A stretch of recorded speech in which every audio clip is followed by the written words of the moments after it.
Kapuso, magkulay ang buhay. Hello guys, tama kayo. Nandito tayo sa may Quezon City at tanaw na tanaw nga ang Kapuso Station, ang GMA Network, na kung saan, ayan, tatawid tayo ng napakahabang tulay dito para pumabila at sasakay tayo sa may Victory Liner Terminal dito sa may Cabias, Quezon City. Tapos guys, ayan, nandito na tayo sa may part ng papuntang Binyahan. Tapos, nag-iwan kami ng luggage dito sa may terminal. Nagbayad kami ng 150 pesos. So, dumating kami dito ng 1 p.m. Tapos, 7:45 p.m. pa ang biyahe ng Royal Class Bus. For experience lang. Kaya, nag-decide kami na iwan yung mga gamit namin sa luggage counter. 150 pesos ang bayad. Tapos nung bumalik kami dito, nakakain na kami. Ayan, nakibalita kami. Sobrang haba ng pila, guys.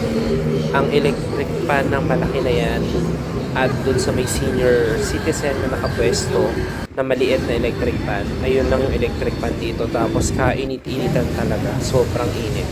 So ayan, nakidecide na nga kami pumila dito kahit 7:45 p.m. pa yung biyahe namin.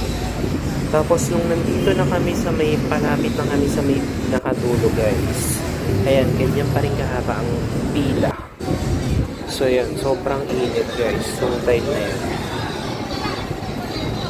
Hindi rin nila kayo pagbibili ng ticket kapag mismong araw kayo aalis. Dapat magpa-reserve kayo ahead of time daw.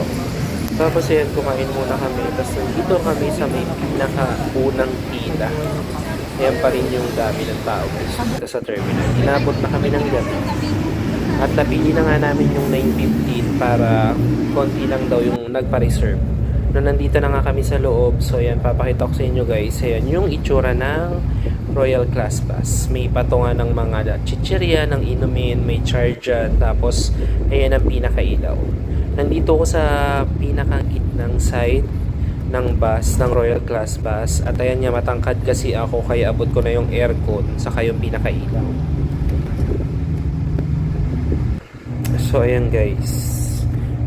Actually, maganda siya naman. Kaya lang niya, bawal sa matangkad.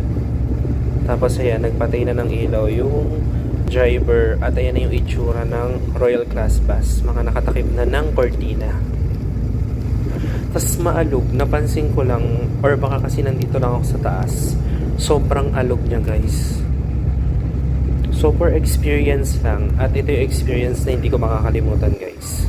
So ayan, kumain na nga ako ng chichirya dito. Nagpapaalis ng antok. Tapos ito yung pinaka CR nila. Maganda naman, malinis, mabango at kumpleto.